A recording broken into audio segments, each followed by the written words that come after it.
Hello,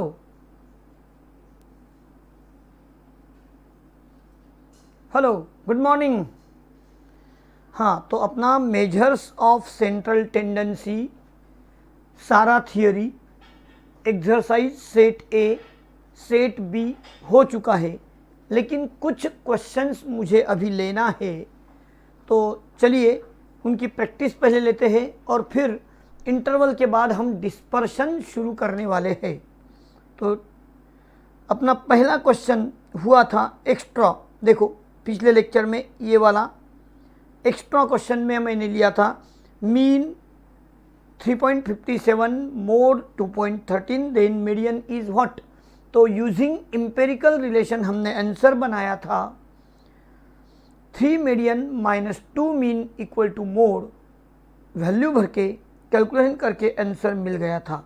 चलिए आज second question, geometric mean of. अरे भाई पहला ही क्वेश्चन बहुत सिंपल, डायरेक्टली आंसर लिखा है मैंने, ज्योमेट्रिक मीन ऑफ 4, 8, 16, 32, 64। तो कितने नंबर है? 5, इसलिए लिया फिफ्थ रूट। आंसर में सीधा मैं लिखूंगा 16। क्यों भैया ऐसा? क्योंकि वो मिडल टर्म है 16, और since the numbers are in GP, सारे नंबर देखो 4 का डबल 8, 8 का डबल 16, 16 का 32, 32 का 64, और मिडल में नंबर 16 है, इसलिए ज्योमेट्रिक मीन 16 बन जाता है। कैलकुलेशन करने पर भी 16 ही आंसर आएगा।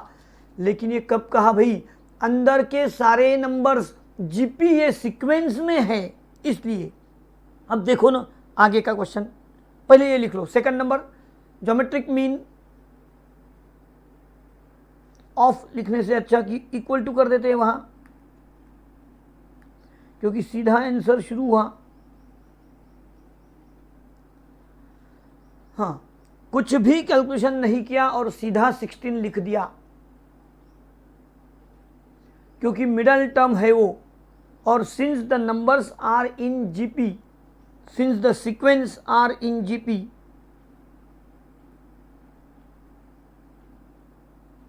हाँ हो गया। नंबर 3 क्या कहा भाई? पहले लिखो, कंप्लीट करो, मैं बाद में ही शुरू करूंगा। Geometric mean fifth root. क्यों फिफ्थ रूट? नंबर 5 थे, मिडल टर्म ये आंसर ले लिया, क्योंकि सीक्वेंस कैसा है बोलो? जीपी में है। हाँ चलो नंबर 3 में फाइंड ज्योमेट्रिक मीन।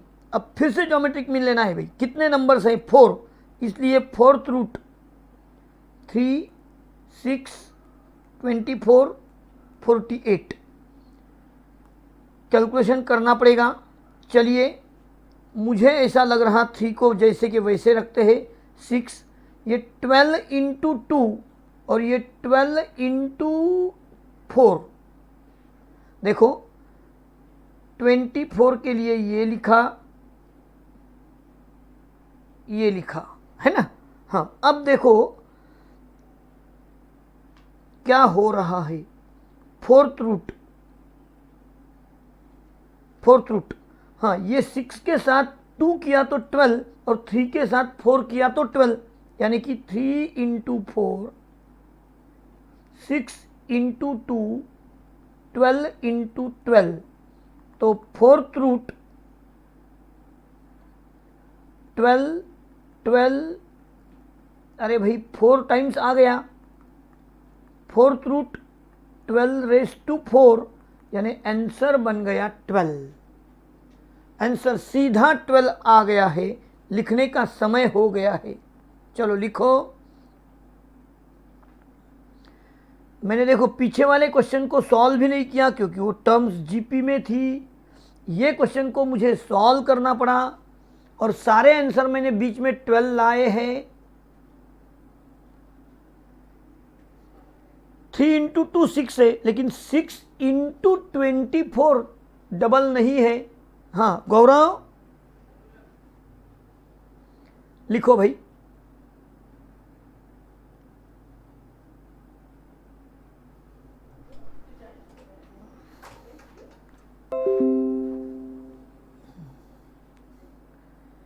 लिखने का पूरा समय है।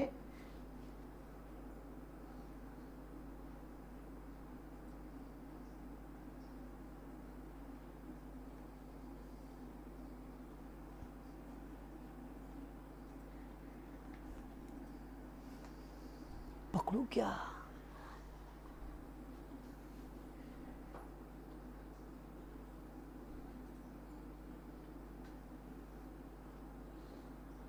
हो गया तो बता देना।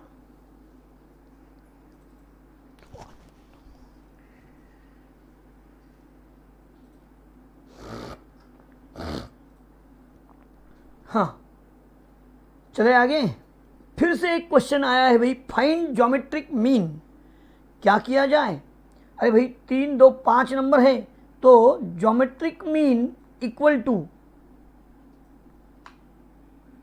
Fifth root of.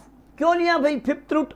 5 numbers are there, 1 into 2 into 3 into 1/2 1/3। तो फिफ्थ रूट,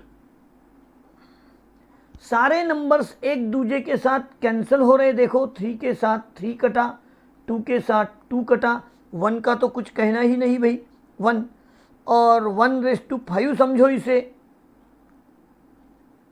तो क्या किया जाए? 1/5, तो आंसर बनेगा 1। Geometric mean is 1। कैसे आया भाई? अरे भाई 3 के साथ 3 कट गया, 2 के साथ 2 कट गया, numbers are in reciprocal sequence, तो कट गए सारे, 1 बच गया। 1/5 लिखो, फिफ्थ रूट ऑफ 1 डायरेक्टली ऐसा भी लिख दिया तो भी आंसर तो 1 ही आएगा। हाँ, आपने आंसर बना दिया। चलिए नेक्स्ट, बहुत सिंपल, बहुत सिंपल। ज्योमेट्रिक मीन ऑफ, अब देखो ऊपर का ही क्वेश्चन है, उसमें सिर्फ 0 बढ़ा दिया। अब 0 बढ़ाने से क्या हो गया भाई? ज्योमेट्रिक मीन सिक्स्थ रूट, बोलो अभी 6 क्यों लिया मैंने? सिक्स्थ रूट, नंबर्स काउंट करो, 3 3 6 नंबर्स है, 0 इंटू 1 2 3 1/2 1/3, तो सिक्स्थ रूट और सारे टर्म्स को 0 बना दिया और आंसर आ गया 0, सिक्स्थ रूट ऑफ 0। अरे अकेला 0 इतने सारे नंबर्स को लेके 0 बन गया प्रोडक्ट में, तो आंसर आ गया 0। लिखो फिफ्थ नंबर। आज के बहुत छोटे छोटे क्वेश्चंस हैं, लेकिन एग्जाम में कुछ भी हो सकता है भाई। सिक्स्थ रूट, पीछे वाले का फिफ्थ रूट। हाँ देखो, मैंने ज्योमेट्रिकल प्रोग्रेशन लिया तो मिडल टर्म आंसर बताया। जब कोई नंबर ज्योमेट्रिकल प्रोग्रेशन में नहीं है तो कैलकुलेशन करके उनका रूट निकालो। रेसिप्रोकल में है, कट कर दिया तो 1 आ गया था, इस बार तो भाई 0 हो गया। हाँ, नेक्स्ट नंबर 6 में हम जा रहे हैं, find harmonic mean of. Harmonic mean पूछा है क्या? n/1/x समेशन, तो 1 2 3 4 5 टोटल नंबर्स हैं, तो 1/1/2 1/1/4 प्लस 1/1/5 1/1/6। अरे भैया, हार्मोनिक मीन का फॉर्मूला ज्योमेट्रिक मीन जैसा थोड़ी ना है। 5/2 4 5 6 8, 5 टोटल बनाओ इनका, 4 2 6 5 11 और 6 17 और 8 25, तो आंसर मिलेगा 1/5। 4 ऑप्शन में या तो 0.2, कुछ भी हो सकता है आंसर में। 1/5 भी 4 ऑप्शन में दिखाई देगा, 0.2 भी दिखाई देगा। चलो लिखो, फाइंड हार्मोनिक मीन।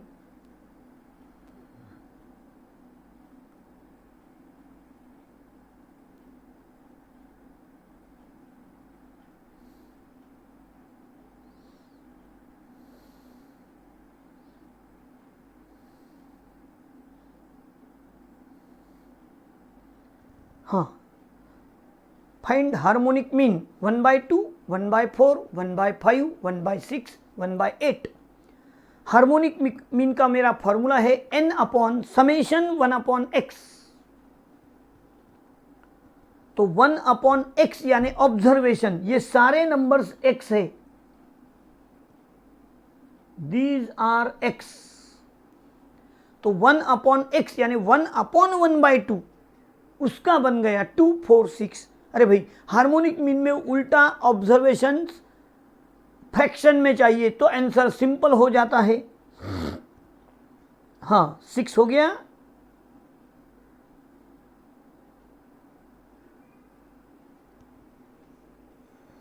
फॉर्मूला के साथ तैयारी करो।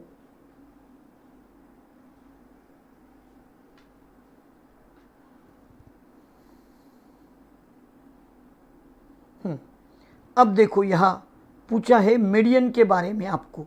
If median of x/5, x/2, x/3 और x इज 10, क्वेश्चन रहेगा find x।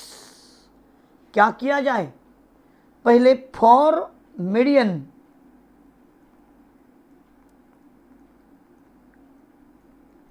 Increasing order, median के लिए भैया पहले मैंने इंक्रीजिंग ऑर्डर बनाया। अब इंक्रीजिंग ऑर्डर लिखना है तो सबसे छोटा नंबर पहले। अब सबसे छोटा नंबर कौन सा रहेगा? जिस सबसे बड़े नंबर से डिवाइड किया तो वो छोटा बन जाएगा, यानी x/5 ही रहेगा। फिर x/3, देखो बड़े नंबर से डिवाइड किया तो नंबर छोटा बन जाएगा। देखो ना भाई, x/2 और x/1, हाँ, यानी कि x। अब मीडियन क्या है? मीडियन अर्थमेटिक, हाँ, मीडियन 10 गिवन। लेकिन मुझे पता है मीडियन कैसा होता है भाई? Mean of middle two numbers equal to 10, यानी कि x/3 plus x/2 upon 2 equal to 10। हाँ, अब क्या होगा? एलसीएम निकाले तो 6, 2x plus 3x equal to 20, 5x equal to 120। तो x इक्वल टू 120 अपॉन 5 यानी कि 24। भैया आंसर बन गया 24। कैसे देखा आपने?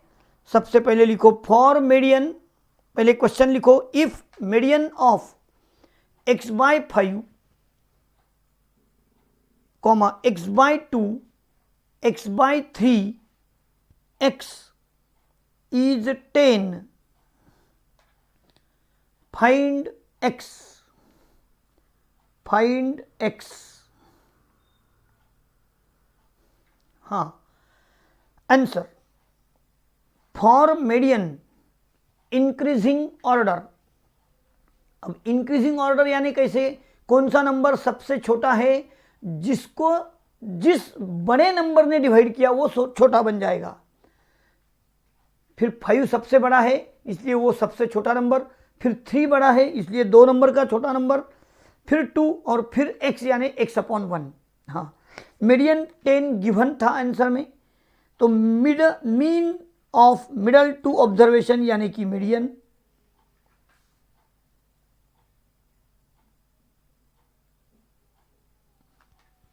लिखो भाई,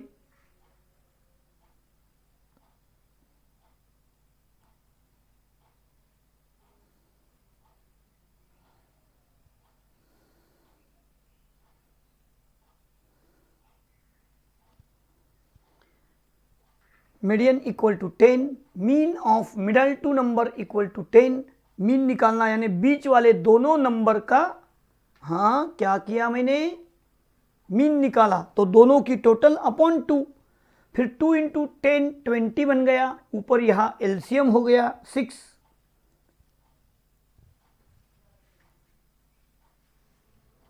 6 इंटू 20 120 और डिवाइड किया 5 से तो 24 आंसर आ चुका है।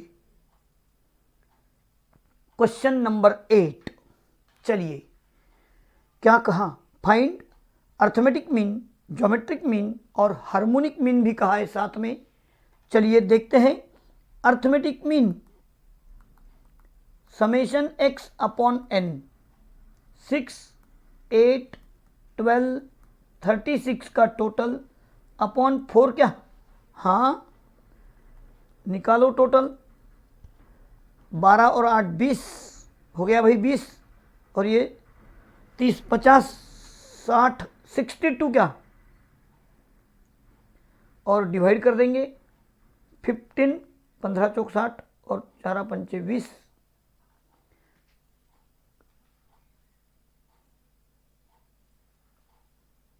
$15.5 मीन रहा 15.5 अर्थमेटिक मीन। हाँ 4 ऑप्शन में ऐसा भी हो सकता है 15.50। चलिए पहला स्टार खत्म कर दिया। सेकंड नंबर में ज्योमेट्रिक मीन, फोर्थ रूट क्या भाई, 6 8 12 36, हाँ क्या करूँ, फोर्थ रूट इनको आप तैयार करो, हाँ 6 यानी 6 रहने दो, 4 इंटू 2 12, 12 इंटू 3, फोर्थ रूट क्या किया जाए, अरे भाई ये 6 के साथ अगर मैं 2 लेता हूँ तो 12 बन जाएगा, और 4 के साथ 3 इंटू 12 इंटू 12, फोर्थ रूट बोलो 12 12 12 12, फोर्थ रूट 12 रेज टू 4, यानी कि आंसर आ गया 12। ये बन गया ज्योमेट्रिक मीन। पहले लिखो अर्थमेटिक मीन, फिर लिखेंगे geometric mean.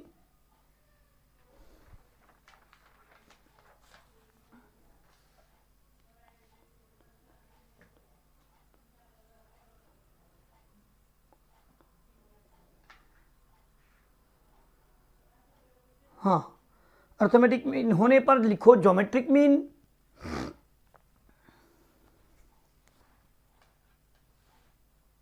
Four 8 12 36, geometric mean निकालने के लिए मैंने सारे नंबर्स को 12 में कन्वर्ट किया। देखो ऊपर 4 और 3 टिक मार्क किया, उनको साथ लिया, अंडरलाइन किया, उनको साथ लिया, 12 12 दोनों बच गए। हाँ बढ़ाऊ आगे,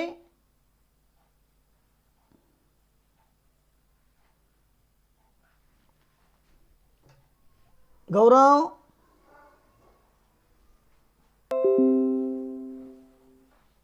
आ गया आ गया आ गया, ब्लैंक आया था, देखो हाँ हो गया, रेडी हो गया रेडी हो गया।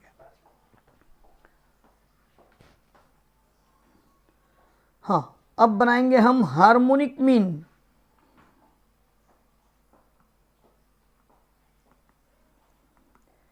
क्या फॉर्मूला होगा, n upon summation 1 upon x, ये फॉर्मूला ले लिया।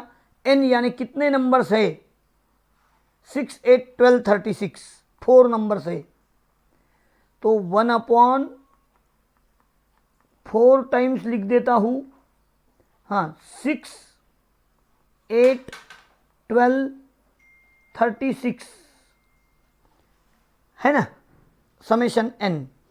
अब देखो भैया 4 अपॉन इन सारे नंबर्स का एलसीएम ले लिया तो 72। 72 आने के लिए मुझे क्या करना होगा, हाँ देखो जरा, 12 8 इंटू 9 72 होता है, 6 और 36 इंटू 2 होता है। ये ग्रीन लेटर से ऊपर मल्टीप्लाई करेंगे और लिखता हूँ 12 into 1 12 plus 9 plus 6 plus 2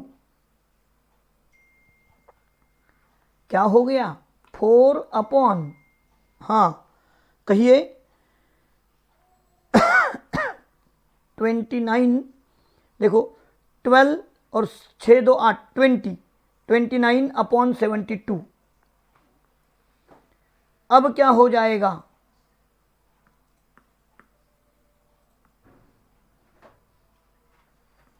4 into 72 upon 29। भैया कैलकुलेटर लेना पड़ेगा, हाँ 4 इंटू 72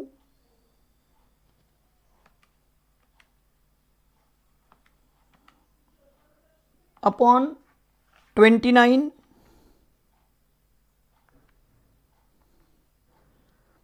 तो आंसर आ रहा है 9.93, 9.93 आंसर मिल चुका है। तो लिखो हार्मोनिक मीन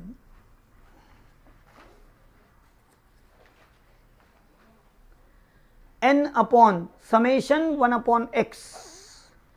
एक ही क्वेश्चन के लिए सारे आंसर निकालने का मेथड है n upon 1 upon x, 1 upon 6,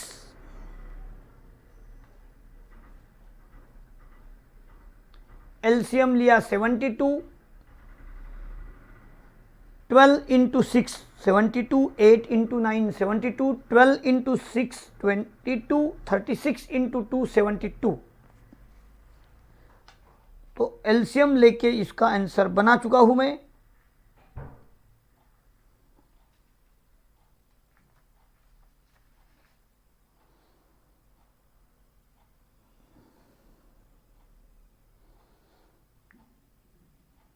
लिखो भाई जल्दी जल्दी।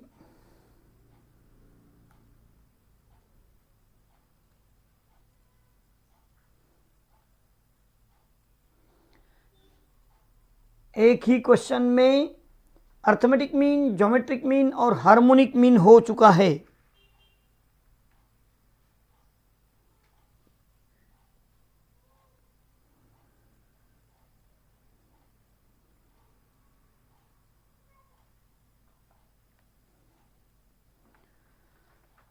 हाँ, नेक्स्ट क्वेश्चन थोड़ा अलग ढंग का है, चलो करते हैं। फॉर द डाटा, लिखो पहले क्वेश्चन लिखो भाई 9 नंबर का। फॉर द डाटा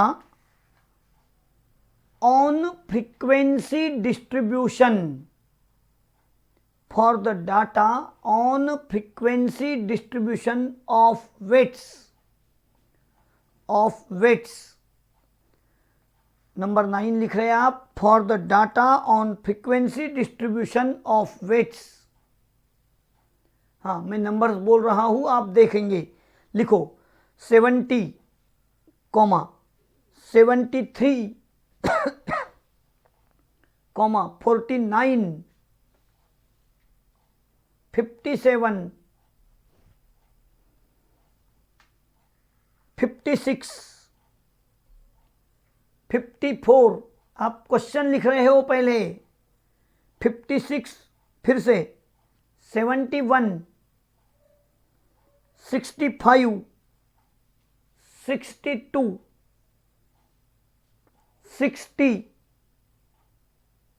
50, 55, 49,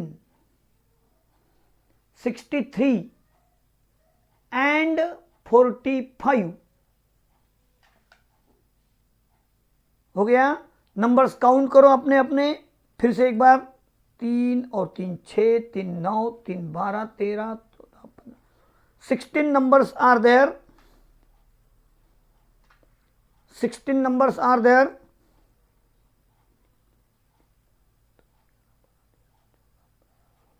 हाँ, अब मुझे पूछा है, हाँ आगे लिखा है, if we assume the class length 5 if we assume the class length 5,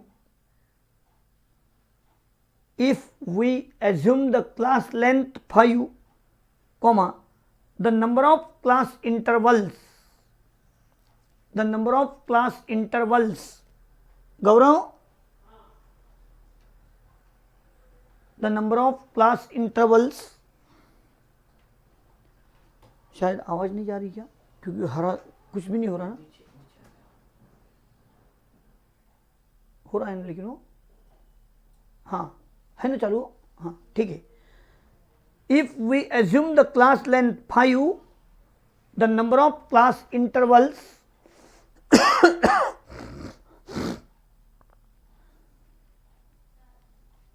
5, 6, 7, 8 ऐसे ऑप्शन लिखे हैं. हाँ, अब देखो भाई, सबसे पहले मुझे इन सारे नंबर्स में लार्जेस्ट नंबर ढूंढना है.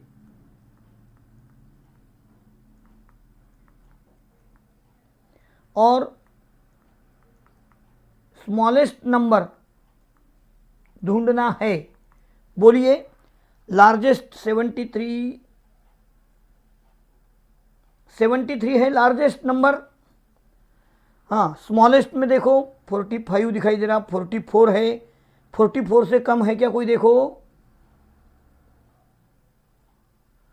तो 44. 73 से बड़ा कोई है क्या, देख लो, चेक करो भाई. हाँ, तो एल लार्जेस्ट नंबर 73 और smallest number 44. Range equal to L minus S. 73 minus 44, बोलो 13 में से 4 गए 9, 29. ये रहा रेंज. अब मेरे पास ख्याल रखो यारो, पहले बाद में लिखो. नंबर ऑफ क्लास इंटरवल का फॉर्मूला है range upon class length. Range upon class length यानी 29 upon class length. We assume class length is 5, है ना, तो 5 लिया. अब डिवाइड करेंगे. 5 5 जा 25, 5 5 जा 25, बच गए 4. हाँ बोलिए, 5.8, यानी कि अब क्लास इंटरवल पॉइंट में नहीं रहेगा, इसलिए अप्रोक्सीमेटली 6. आंसर रहा अप्रोक्सीमेटली 6. चलो लिखो, L equal to largest number 73, S equal to smallest number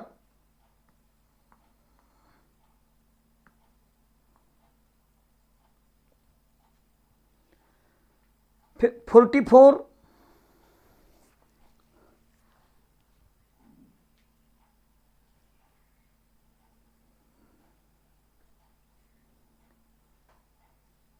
range largest minus smallest number होता है रेंज. रेंज का ये फॉर्मूला है भाई, अभी आने ही वाला है वो, लेकिन अभी ये क्वेश्चन लिख दिया तो होने दो. Range is largest number minus smallest number. 29 आ गया. और नंबर ऑफ क्लास इंटरवल, हमको कितने क्लास बनाना चाहिए, तो 6 क्लास में इसका आंसर लेना चाहिए. लिख दो, largest number 73, smallest 44, range L minus S. 73 minus 44,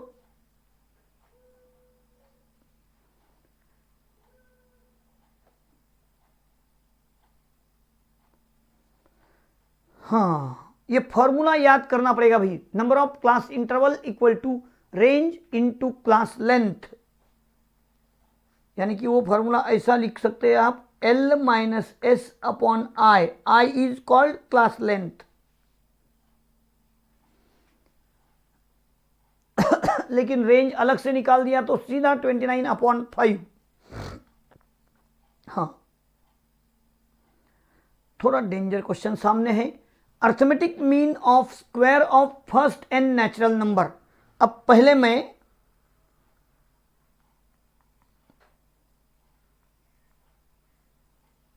first two n natural number. हाँ, तो पहले sum of square of natural number, sum of square of n natural numbers, n plus one, 2n plus one upon 6 होता है भाई। इसलिए therefore sum of square of 2n numbers is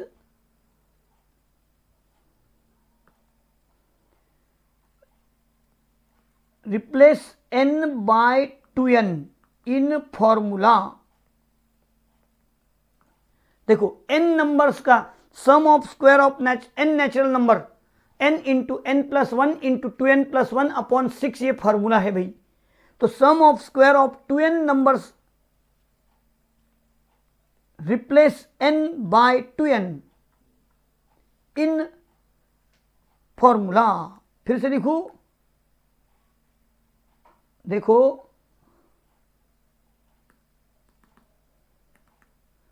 by replacing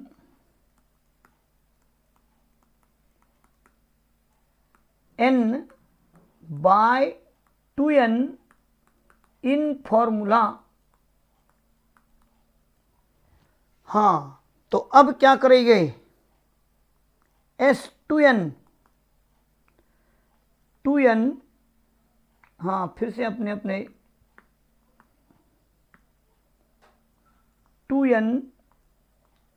2n plus one,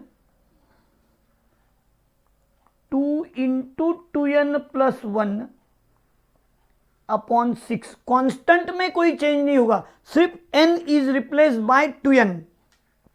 अब क्या हो गया भैया, ये रहेगा 2n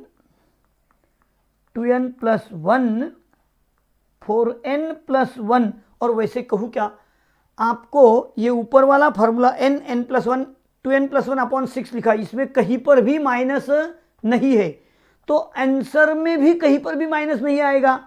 तो सीधा डी ऑप्शन आंसर लिखने के पहले हो जाता है। अंदाजा कैसे लगाते हैं, जो देखो मुझे यहाँ कुछ भी नहीं आ रहा ऐसे समझो, लेकिन sum of square of first n natural number का फॉर्मूला तो याद है, n into 2n plus one upon 6, और नन ऑफ दिस भी आंसर में लिखा नहीं है। तो यहाँ पर सारा फॉर्मूला प्लस में है, तो माइनस का कोई काम ही नहीं। तो ऐसे समय में डी ऑप्शन में कहीं पर भी माइनस नहीं होने से वो ले लेना चाहिए बिना कैलकुलेशन किए। लेकिन मुझे आपका कंसेप्ट क्लियर करवाना है। हाँ, तो ये हुआ सम हुआ भाई। अब लेते हैं arithmetic mean. Therefore arithmetic mean क्या लोगे, summation S2n upon 2n number of observation. हाँ, अब क्या करूं भैया, 2n plus one, 4n plus one upon 6 into 2n, और वो 2n कट हो जाएगा, तो आंसर बनेगा 1/6। आंसर में क्या आएगा, 2n plus one, 4n plus one. इस तरह से ये आंसर बन चुका है। समझ में आया, लिखो पहले। हाँ, डी ऑप्शन लॉक कर दिया, डी ऑप्शन लॉक कर दिया। वो तो मैंने पहले ही आपको अंदाजा दे दिया था। कैसे लिया भाई ये रिस्क मैंने, हाँ समझ में आ गया। चलो लिखो फिर, समझ में आ गया तो arithmetic mean of square of first 2n natural number, first 2n natural number. हाँ, अब मुझे 2n नेचुरल नंबर का सम तो मालूम नहीं, लेकिन sum of square of natural n numbers, यानी 1 स्क्वायर, 2 स्क्वायर, 3 स्क्वायर, ऐसा is n into n plus 1 into 2n plus 1 upon 6। ये तो पता था। फिर लिखो sum of square of 2n numbers is, आगे लिखो by replacing n by 2n in the formula, n by 2n in the formula. हो गया? हाँ, तो therefore sum up to 2n numbers,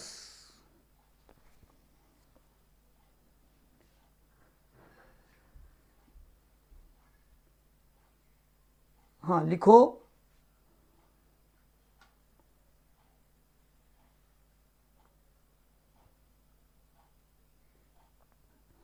2n, 2n plus 1, 4n plus 1 upon 6। ये तो सम हो गया भाई।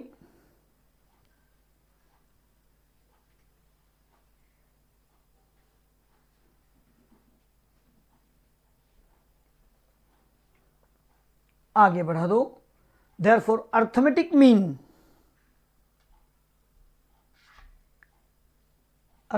Mean summation s2n upon 2n, और आंसर मिल चुका है। ऑप्शन डी लॉक करने जैसा है। आप लिख रहे हो आंसर। गौरव,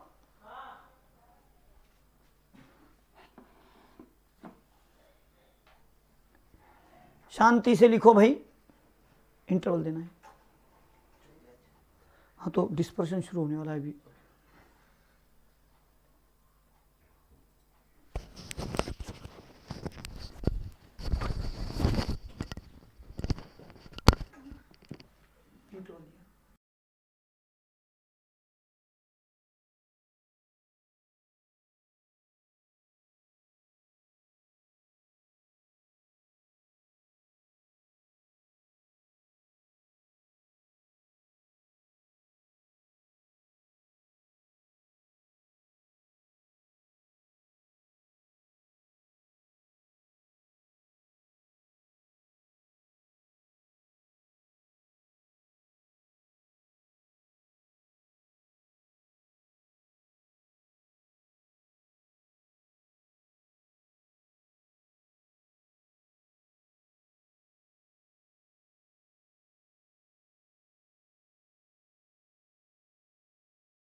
चलिए अपना आज इंटरवल के बाद भाई मीन मीडियन मोड होने के बाद हम आगे के एवरेज में जा रहे, जिसको बोलते हैं second average.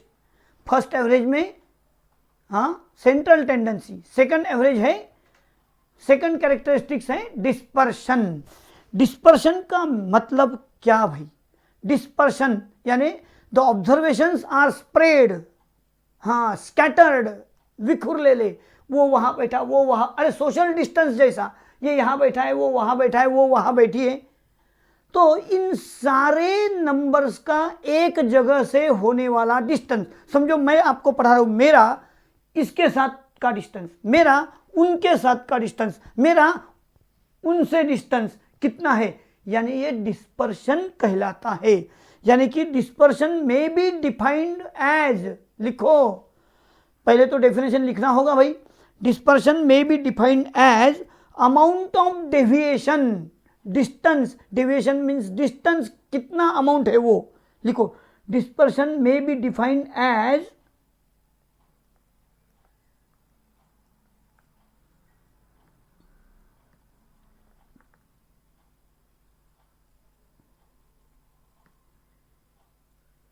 dispersion may be defined as amount of deviation of the observation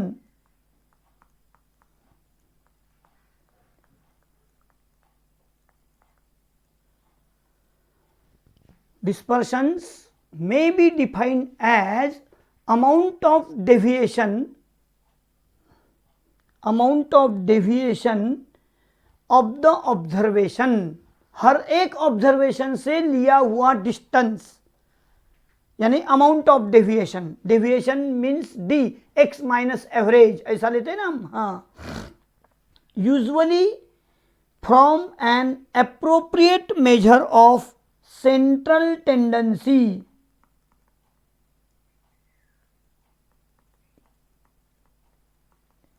ज्यादा करके तो भाई मीन ही लेते हैं। Usually from the appropriate measure of central tendency,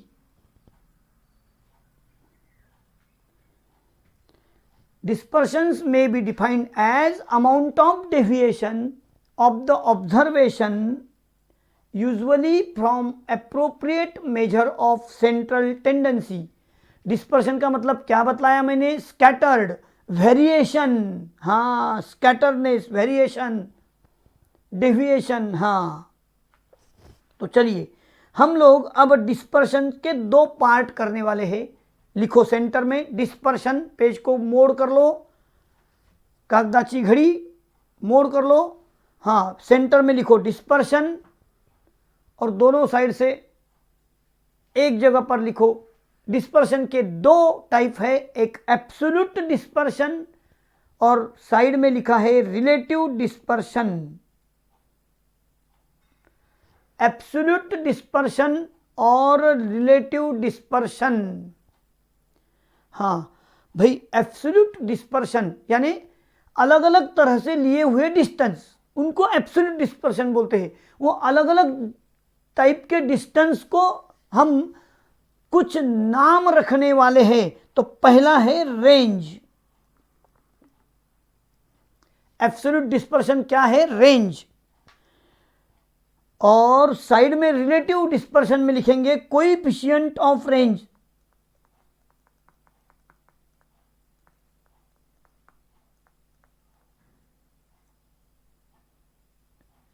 range and coefficient of range. Absolute measure में रेंज होता है और उसका ही relative dispersion coefficient of range. दूसरा लिखता हूं भाई क्वार्टाइल डेविएशन। क्वार्टाइल डेविएशन उसके साइड में लिखेंगे कोएफिशिएंट ऑफ क्वार्टाइल डेविएशन का शॉर्ट फॉर्म लिख दिया QD, coefficient of QD. Next में है मीन डेविएशन।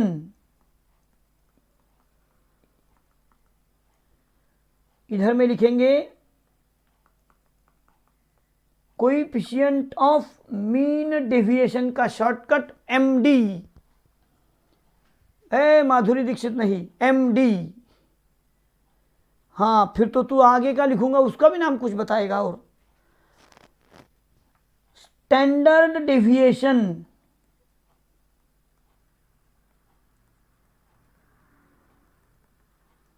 क्या कहा संजय दत्त? हाँ, शॉर्टकट में याद रखो भाई। हाँ, संजय दत्त, फार्मूला भी वैसा ही है जेल वाला। हाँ, स्टैंडर्ड डेविएशन इसको, लेकिन यहां पर कोएफिशिएंट ऑफ स्टैंडर्ड डेविएशन नहीं बोलेंगे, हम कोएफिशिएंट ऑफ वेरिएशन कहेंगे।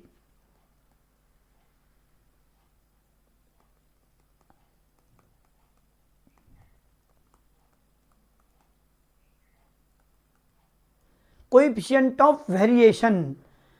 हाँ, अब हमारे दिमाग में आया कि अपने स्टडी में, फाउंडेशन के स्टडी में डिस्पर्शन के दो टाइप, एक एब्सोल्यूट, एक रिलेटिव।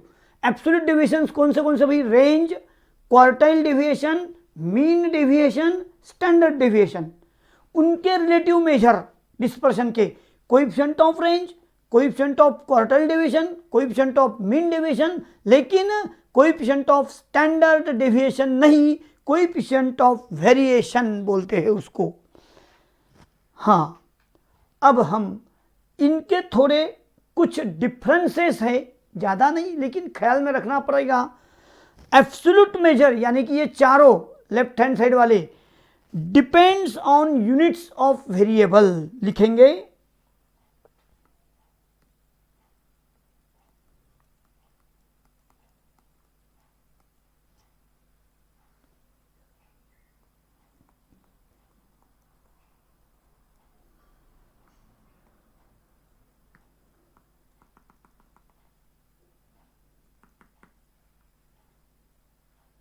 चलो भाई,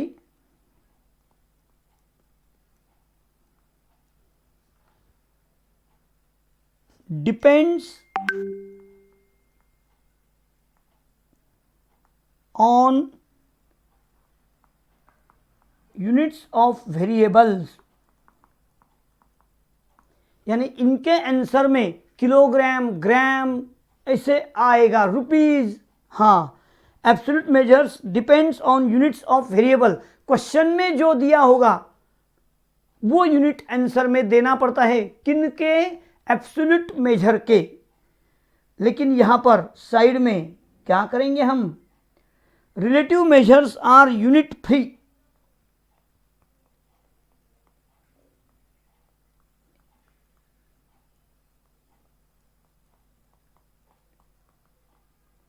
इनके आंसर में यूनिट यानी ग्राम, किलोग्राम ऐसा लिखते नहीं, डेज नहीं, क्योंकि वो रिलेटिव मेजर यानी एक रेशो होता है, रेशो में यूनिट्स कट हो जाते हैं।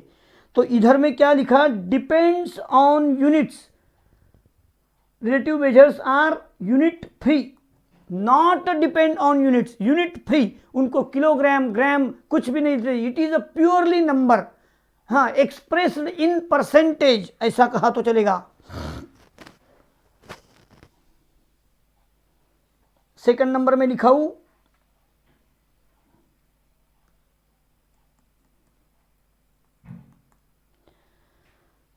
Absolute measures easy to calculate.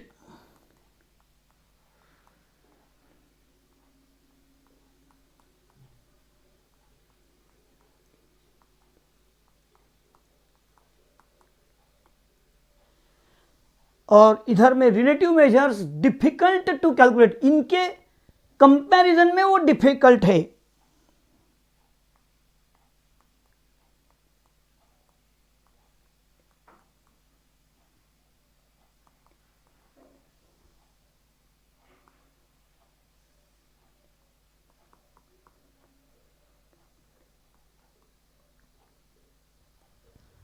Relative measures difficult to calculate.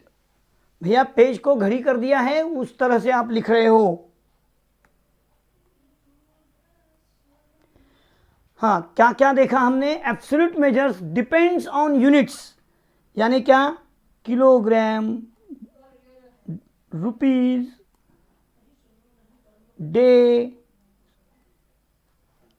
Month ऐसा लिखते हैं, और इधर में कुछ नहीं लिखते हैं।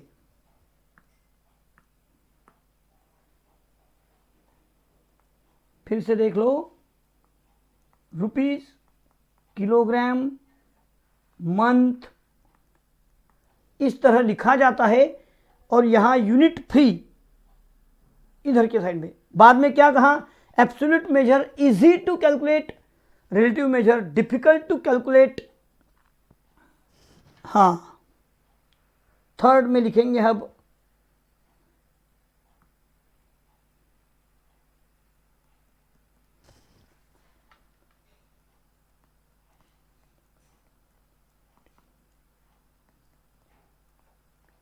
लिखो भाई, नॉट यूज इन कंपैरिजन।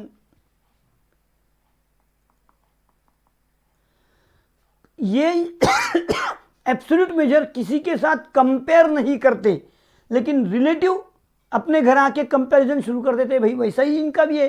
देखो ना, अपने रिलेटिव कोई आ जाते, हाँ पूछते, हाँ आपका लड़का कौन से स्कूल में है, हमारा तो इंग्लिश मीडियम में है, ऐसा कंपेयर करते हैं ना रिलेटिव, वैसा ही समझो यहाँ पर। तो relative major use for comparison.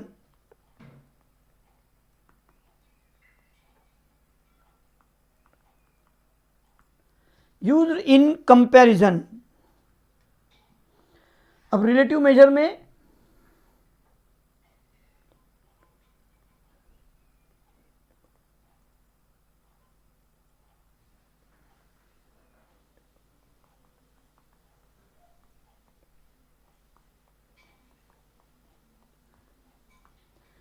Used in comparison usually coefficient of variation, ज़्यादातर कोएफिशिएंट ऑफ वेरिएशन का ही यूज करते हैं।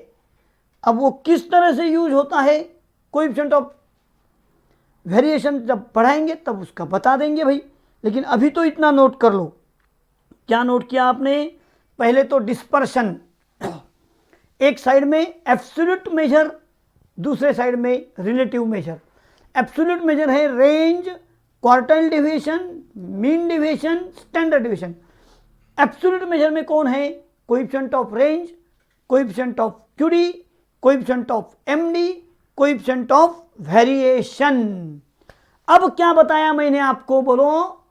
हाँ, डिस्पर्शन में absolute measures depends on unit, यानी उनके आंसर में रुपीज लिखते हैं, किलोग्राम लिखते हैं, मंथ लिखते हैं। हाँ, लेकिन रिलेटिव मेजर्स के आंसर में यूनिट देते नहीं, they are purely number, they express in percentage. Absolute measure easy to calculate, formula, answer, data put up किया, आ गया answer. Relative measures difficult to calculate. हाँ भाई, यूज्ड इन कंपैरिजन, कंपेयर करते, तुलना करते हैं, ये इसमें नॉट यूज करते हैं एब्सोल्यूट मेजर, लेकिन relative major used in comparison usually coefficient of variation is used. हाँ, बहुत अच्छा लिखा दिया भाई। देखो, ये स्टैटिस्टिक्स है, ये थ्योरेटिकल रहेगा, छोटे छोटे क्वेश्चन स्टैटिस्टिक्स के थ्योरी के पूछे जाते हैं, इसलिए इतना लिखा रहा हूं भाई, नहीं तो सीधा फार्मूला और आंसर ले लेते। हाँ, लिखा हो गया।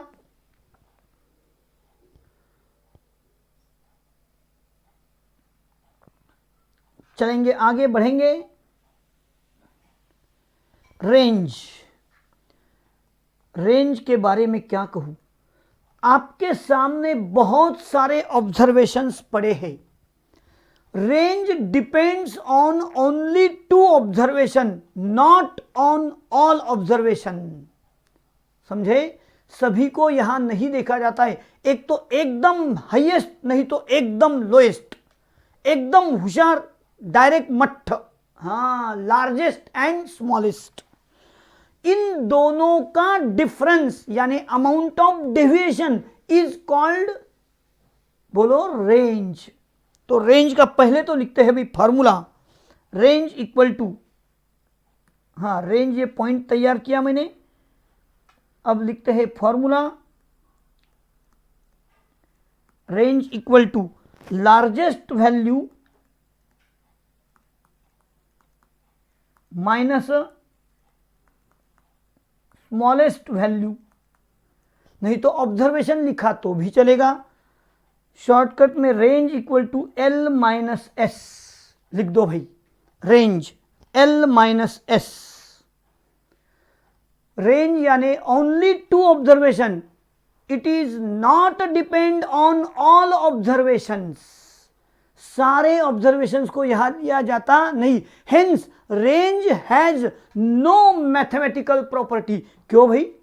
अरे यहां तो सिर्फ दोनों का ही महत्व है, बाकी ऑब्जर्वेशंस को इंपॉर्टेंस नहीं दिया गया, इसलिए इसको मैथमेटिक्स में ज्यादा प्रॉपर्टी नहीं है। Range largest value minus smallest value. हाँ, फिर कभी कभी भाई रेंज निकालना है और टेबल में क्वेश्चन आया है विथ फ्रीक्वेंसी, तो ऐसे समय में हमको रेंज निकालना है तो क्या करेंगे? हाँ, अपर क्लास बाउंड्री पूरे टेबल में सबसे नीचे होता है वो,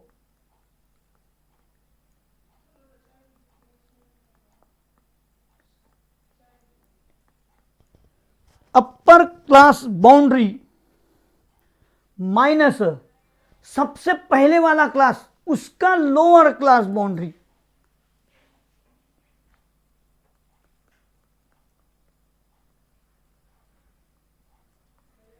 ये फॉर्मूला होता है रेंज का। Range equal to upper class boundary minus lower class boundary. लिखो जल्दी से, लोअर क्लास बाउंड्री। पहले तो कहा largest value minus smallest value, ये इंडिविजुअल ऑब्जर्वेशंस के लिए 2 या 5 10 ऑब्जर्वेशंस दिए, लेकिन बहुत सारे ऑब्जर्वेशंस होते हैं तब टेबल में आता है, एक तरफ क्लास एक तरफ उसकी फ्रीक्वेंसी। तो बहुत सारे लोग हैं रेंज लेते समय highest frequency minus lowest frequency कर डालते। सेकंड कॉलम का नहीं यूज करना भाई, फर्स्ट कॉलम का, जैसे कि 10 से 20, 20 से 30, 30 से 40, 40 से 50। इसमें अपर क्लास बाउंड्री है 50 और लोअर क्लास बाउंड्री है 10। पहले क्लास 10 से 20 लिया था ना, उसका 10 और 50 माइनस 10 यानी कि 40, ये हुआ यहां पर रेंज। बीच वाले क्लास को इंपॉर्टेंस नहीं दिया गया। अब भैया कोएफिशिएंट ऑफ रेंज, वो रेंज का relative measure,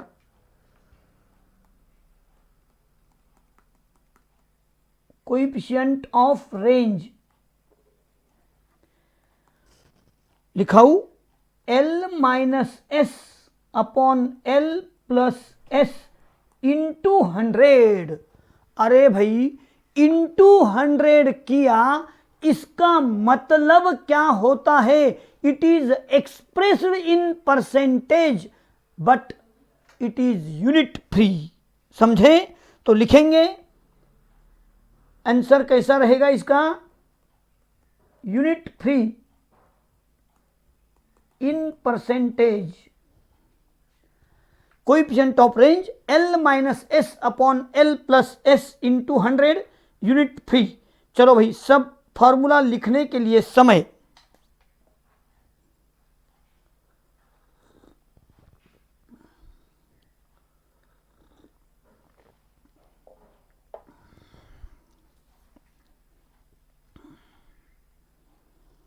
coefficient of range लिखा है मैंने, रिलेटिव मेजर।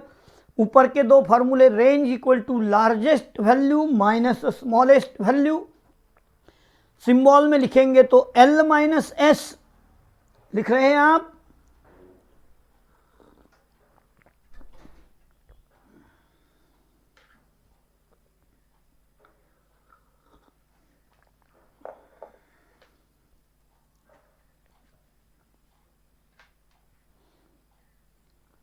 हाँ। अभी मुझे बोलो, range depends on all observation सही है क्या? बिल्कुल नहीं भाई। Largest minus smallest, upper boundary minus lower boundary, यानी दो ही ऑब्जर्वेशन। तो लिखेंगे रेंज डिपेंड्स ऑन, बोलो, only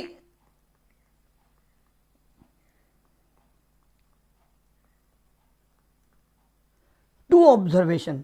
range depends on only two observation, that is, बोलो कौन से, largest and smallest. So it is not an ideal measure, it is not an ideal measure, ये कोई आइडियल मेजर नहीं है। समझें? चलो लिखो जल्दी से, सारे फॉर्मूले कवर करो और सेंटेंस भी लिखो।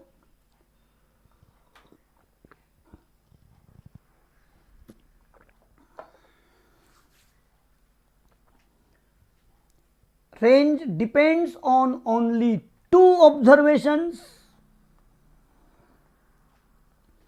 that is largest and smallest, so it is not an ideal measure। और अब ये अगर आइडियल मेजर नहीं है तो इसका ज़्यादा स्टडी करने की कोई ज़रूरत नहीं है। सिर्फ 3 फार्मूले याद रखना है आपको। रेंज क्या, largest value minus smallest value, individual observation 7, 8, 10 रहे तो। रेंज अपर class boundary minus lower class boundary, ज़्यादा ऑब्जर्वेशंस रहे विथ टेबल आया तो। लेकिन यहाँ धोखा हो जाता है भाई, लोग फ्रीक्वेंसी का हाईएस्ट माइनस लोएस्ट का डालते हैं, लेना क्लास का है, वेजेस का है, मार्क्स का है, यानी 10 से 20, 20 से 30, 30 से 40, 40 से 50 कहा। तो अपर क्लास बाउंड्री यानी लास्ट क्लास की अपर 50, लोअर क्लास बाउंड्री यानी स्टार्टिंग क्लास का लोअर यानी 10, 50 माइनस 10 इक्वल टू 40, ये रेंज होगा। Coefficient of range L minus S upon L plus S into 100। इसका आंसर यूनिट फ्री रहेगा। ऊपर के दोनों आंसर में क्लास में जो अगर रुपीज होगा, वेजेस होंगे तो आंसर रुपीज, डेज, मंथ, ग्राम, किलोग्राम, ऐसे आंसर्स रेंज को हम देने वाले हैं। हाँ भैया, लेकिन एक फॉर्मूला याद रखना ही पड़ता है। ये जो है ना भाई, देखो मैंने मीन मीडियन मोड पढ़ाया था ना, तब भी ऐसा किया था, है ना। हाँ, ये जो है ना y equal to A plus B X, ये लफड़ा है भाई। a से मल्टीप्लाई किया नहीं, a को प्लस या माइनस किया जाता है, यानी उसको बोलते हैं ओरिजिन शिफ्ट। और b इंटू एक्स है तो वो स्केल है, तो ये b या तो 1/b होता है, यानी इसका रेसिप्रोकल। मल्टीप्लाई या तो डिवाइड, ऐसा किया तो उसको बोलते हैं स्केल। लेकिन भैया मैं आज आपको जो नॉलेज देने वाला हूं उसमें मैं आपको बताने वाला क्या हूं मालूम है? ये जो लफड़ा रिलेशन है, याद करो, mean median mode depends on A and B, scale and origin and और ऑब्लिक किया था, यानी किसी एक पर दोनों पर डिपेंड होता है। लेकिन measures of dispersion only depend on scale but not on shift of origin. यानी कि ओरिजिन शिफ्ट किया, यानी कोई नंबर ऐड किया, सब्सट्रैक्ट किया, माइनस किया, इंक्रीज किया, डिक्रीज किया, तो मेजर्स ऑफ डिस्पर्शन में कोई परिणाम होता नहीं। लेकिन भाई मल्टीप्लाई किया, डिवाइड किया, तो इनके आंसर्स में परिणाम आते हैं। उस रेशो से, उस प्रमाण में, उस मल्टीपल में आंसर्स बदल जाते हैं। तो अब एक काम करते हैं, मैं पढ़ा रहा हूं रेंज, लेकिन एक जैसे सेंटेंस चारों के हैं। जैसे मैंने लिखाया था मीन मीडियन मोड की टाइम पर, क्या लिखाया था बोलो?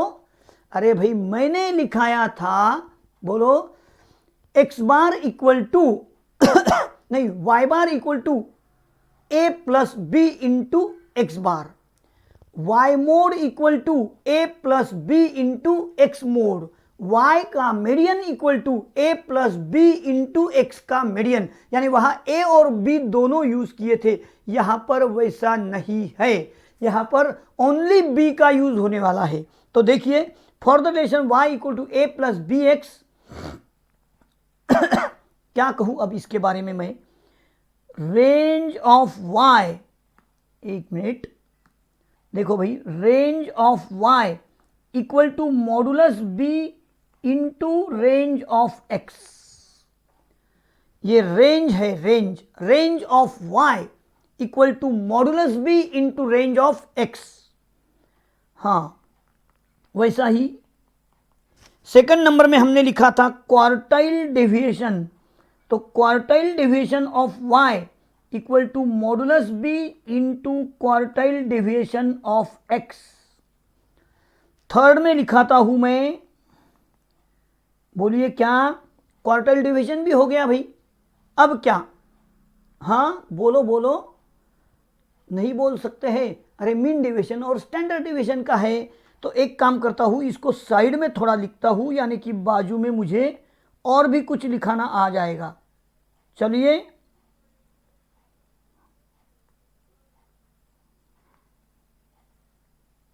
हाँ फिर से देखो, for the relation y equal to A plus B x,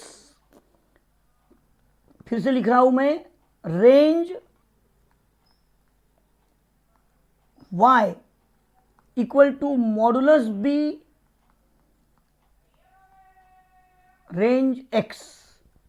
shortcut में भी हम लिख सकते हैं इसको, यानी यहां a का यूज करना नहीं।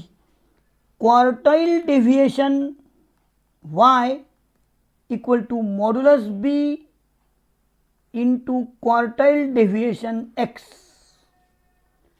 भैया mean deviation y equal to modulus b into mean deviation of x, और standard deviation of y modulus b into, बोलो, स्टैंडर्ड डेविएशन ऑफ x। और लास्ट वाला थोड़ा अलग है लेकिन लिखा के देता ही हूं,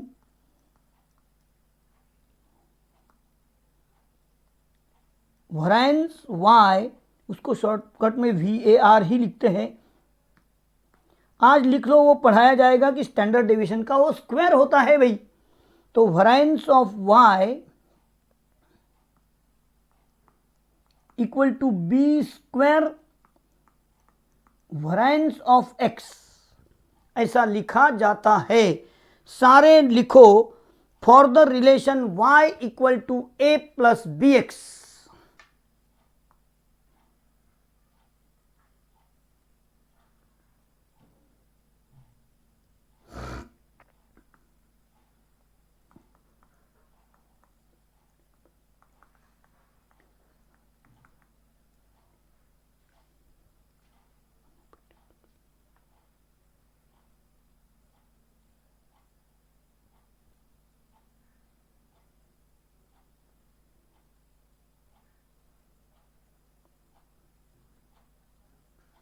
लिखो भाई, for the relation y equal to A plus B x, all the डिस्पर्शंस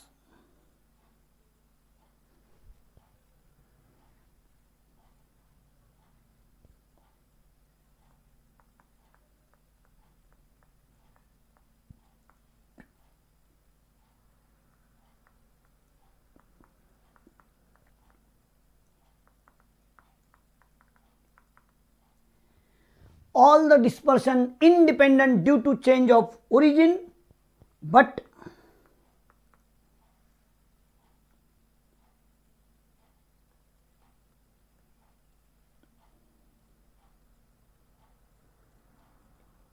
dependent on change of scale,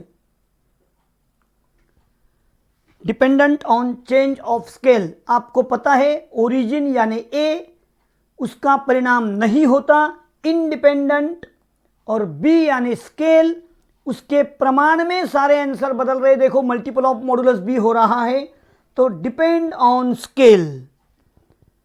लिखो भाई, range of y equal to modulus B range of x, quartile deviation of y equal to modulus B quartile division x, mean division of y, modulus b mean division of x, standard division of y equal to modulus b into standard division of x, और वराइंस of y, ये वराइंस क्या होता है भाई, standard division का square होता है, तो इसलिए मॉडुलस b का स्क्वायर बना दिया b square into वराइंस of x। इस तरह से ये फॉर्मूले हम यूज करने वाले हैं। साइड में जो लिखा है कोई भी आंसर में ए आया नहीं है, इसलिए ऑल द डिस्पर्शंस, देखो सारे dispersions independent due to change in origin, इसके ए का मतलब एडिशन या सब्सट्रैक्शन करने से, यानी इंक्रीज या डिक्रीज करने से डिस्पर्शन के आंसर में बदलाव नहीं आते, लेकिन मल्टीप्लाई और डिवाइड करने से उस प्रमाण में आंसर्स चेंज हो जाते हैं। इसलिए देखो मल्टीपल ऑफ बी लिखा है, मॉडुलस बी लिखा है, बी स्क्वायर लिखा है। ये सारे फॉर्मूले याद करना होगा। हाँ, यहां पर हमारा रेंज का स्टडी चल रहा था, बाकी के स्टडी हम बाद में कर रहे हैं, लेकिन एक जैसे फॉर्मूले एक साथ लिखा दिया तो याद हो जाता है। लिखो साइड की जगह में, ऑल द डिस्पर्शंस इंडिपेंडेंट यानी unaffected due to change of origin, independent का मतलब अनएफेक्टेड, इनके आंसर में इफेक्ट नहीं होता है।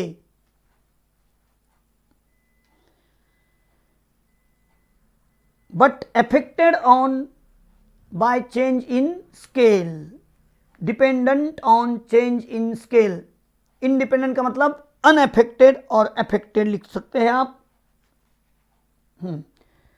अब आज के लेक्चर में हम सिर्फ और सिर्फ क्वार्टाइल डिवीजन का स्टडी करेंगे और बाकी दो डिस्पर्शन का स्टडी हम कल के लेक्चर में लेंगे भाई।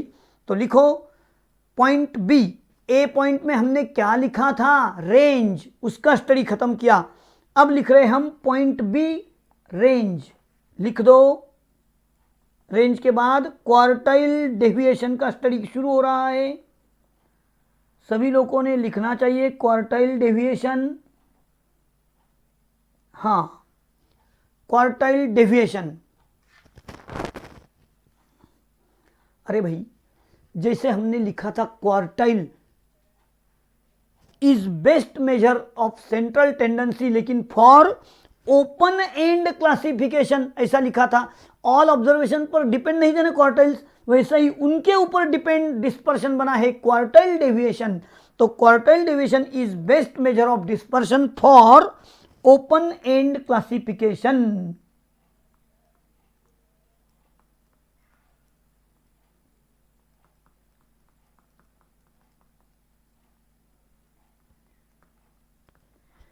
फॉर ओपन एंड क्लासिफिकेशन लिखो क्वार्टाइल डेविएशन का स्टडी शुरू हुआ। फर्स्ट सेंटेंस, भैया मैं ये जो पेन बदल के इंक बदल के लिख रहा हूं ये आंसर होता है। 4 ऑप्शन में आपको सिलेक्ट करने वाले वर्ड्स होते हैं। Quartile deviation is best measure है, वो बेस्ट है लेकिन सबके लिए नहीं, ओनली ओपन एंड क्लासिफिकेशन के लिए। ओपन एंड क्लासिफिकेशन के लिए बेस्ट मेजर है क्वार्टाइल डेविएशन। हाँ, लिखो आगे, quartile deviation is, second number में लिखा रहा हूं मैं, not based on all observation. देखा, क्वार्टाइल डेविएशन ऑल ऑब्जर्वेशन पर डिपेंड नहीं, जैसे कि Q1, Q2, Q3 भी सब ऑब्जर्वेशंस पर डिपेंड नहीं थे। हाँ, तो quartile deviation is not based on all observations, therefore it has not mathematical properties.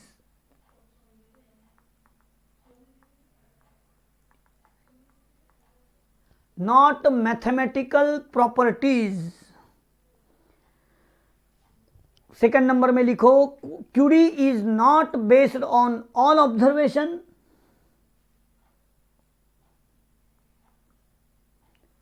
Therefore it has no mathematical property, ऐसा लिखा तो भी चलेगा।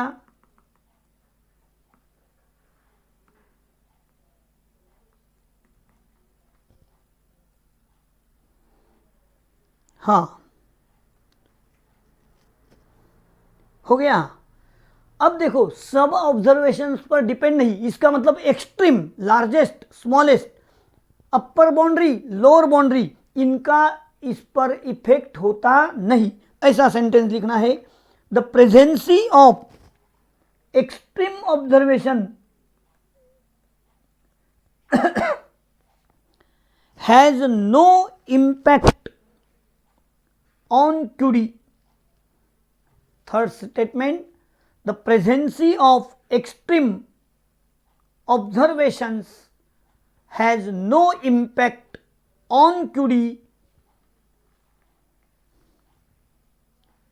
since it is based on central 50% observations. So it is based on central 50% observations. हो गया। हाँ, ये सारे उसके गुणगान गाए, मेरिट्स डीमेरिट्स लिखे हमने। अब इसके फॉर्मूले देखते हैं भाई, चला दूं formula.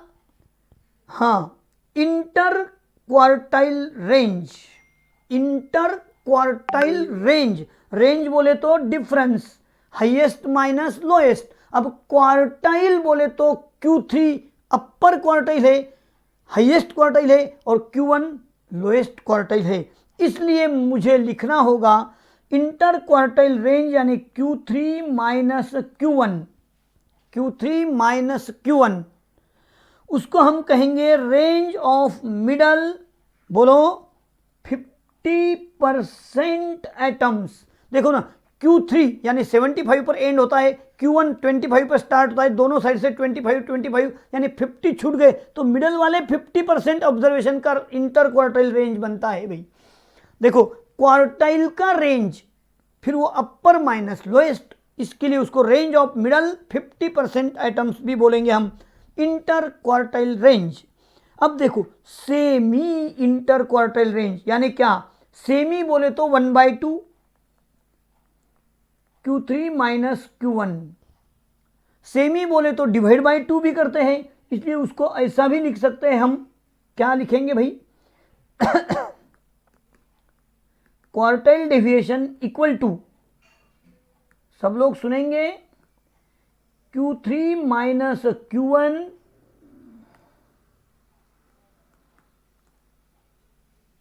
Upon 2। Semi inter quartile range, semi का मतलब डिवाइड बाय 2, तो उसको बोलते हैं क्वार्टाइल डेविएशन। ख्याल में रखने जैसी बात है भाई, क्वार्टाइल डेविएशन का फॉर्मूला हमने पढ़ा, that is QD equal to Q3 minus Q1 upon 2, इसको ही बोलते हैं सेमी यानी divide by 2, inter quartile range यानी Q3 माइनस Q1। अब लास्ट वाला फॉर्मूला चला देते हैं, कोएफिशिएंट ऑफ, अरे भाई ये क्या लिख दिया, कोएफिशिएंट ऑफ रेंज हो गया, कोएफिशिएंट ऑफ QD लिखना चाहिए। नेक्स्ट फॉर्मूला में जा रहे हैं हम, बस 2 मिनट में खत्म हो रहा अपना। कोएफिशिएंट ऑफ QD, हाँ भैया इसका फॉर्मूला बहुत अच्छा है, देखो याद करो, कोएफिशिएंट ऑफ रेंज क्या लिखा था, L minus S upon L plus S, बस same, Q3 minus Q1 upon Q3 plus Q1 into 100। देखो रेंज में भी लिखा था ऐसा ही, कहा है coefficient of range L minus S upon L plus S into 100 in unit free, बस आज भी वैसा ही लिखना है। Coefficient of QD Q3 minus Q1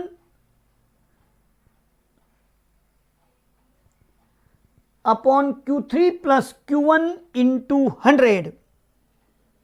हाँ, अब मैं इसको थोड़ा अरेंजमेंट में लिखता हूं भैया, divide numerator and denominator by 2 करता हूं, तो Q3 minus Q1 upon 2, Q3 plus Q1 upon 2 into 100।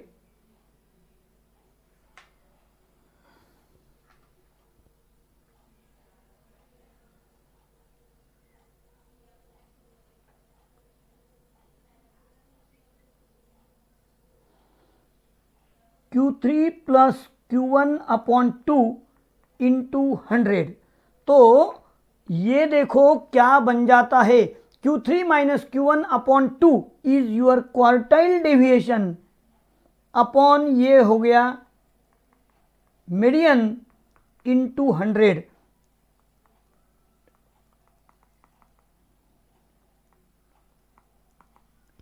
तो हमारे पास में दो फॉर्मूला तैयार हो गया, कोएफिशिएंट ऑफ क्यूडी का Q3 minus Q1 upon Q3 plus Q1 into 100 ये, और ये भी फॉर्मूला याद करना होगा।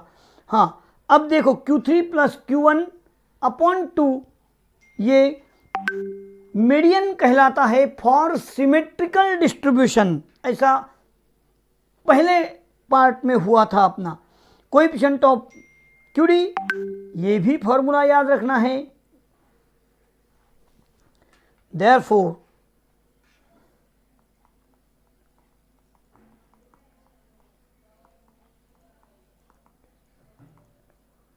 Q3 minus Q1 upon Q3 plus Q1 into 100 equal to QD upon median into 100।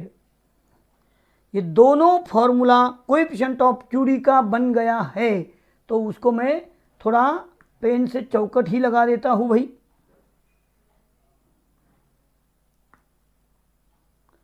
Coefficient of QD Q3 minus Q1 upon Q3 plus Q1 into 100 और QD upon median into 100। QD upon median into 100। आपको ये दोनों formula तैयार करना है भाई। समय हो गया है, यहाँ आज रुकेंगे। हमारे दो डिस्पर्शन का स्टडी आज हुआ, आपको कल ये फॉर्मूला तैयार करके आना है। समय आ गया है लिस्ट पढ़ने का। चलिए जल्दी से लिस्ट सामने। डिफरेंशिएशन मैं पढ़ रहा हूं, आपका कंसंट्रेशन चाहता हूं।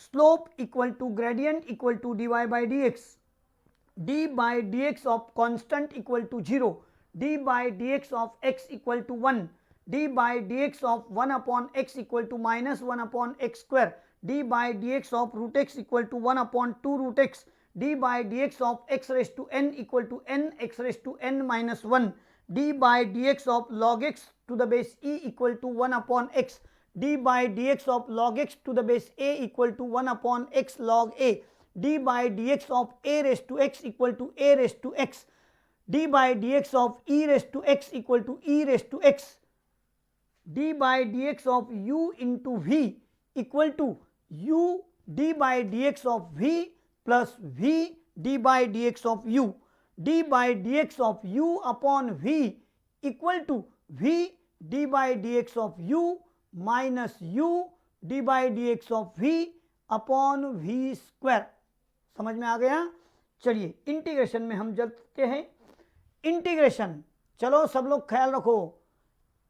Integration dx equal to X plus C, integration x raise to n dx equal to X raise to n plus 1 upon n plus 1 plus C, integration 1 upon x dx equal to log x plus C, integration e raise to x dx equal to e raise to x plus C, integration a raise to x dx equal to a raise to x upon log a plus C, integration e raise to x f of x plus f dash x dx equal to e raise to x f of x plus C, integration f dash x upon f of x dx equal to log f of x plus C, integration f dash x upon root f of x dx equal to 2 root f of x plus C, integration f dash x upon f of x dx equal to log f of x plus C, integration f dash x dx equal to f of x plus C, integration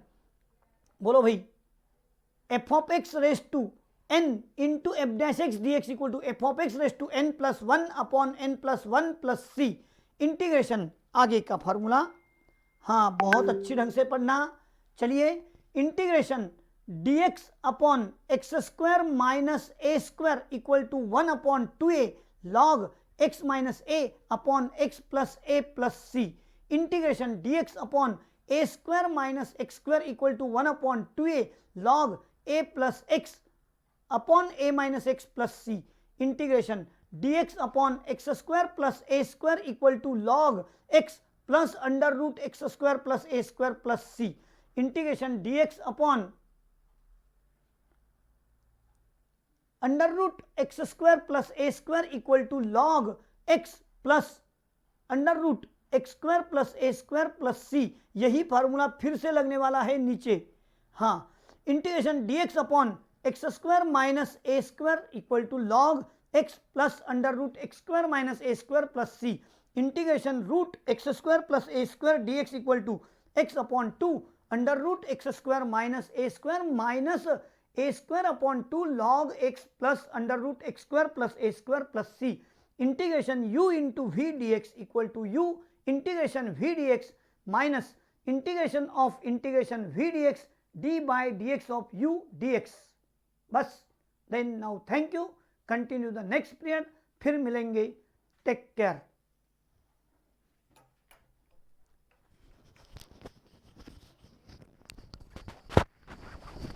Saurav.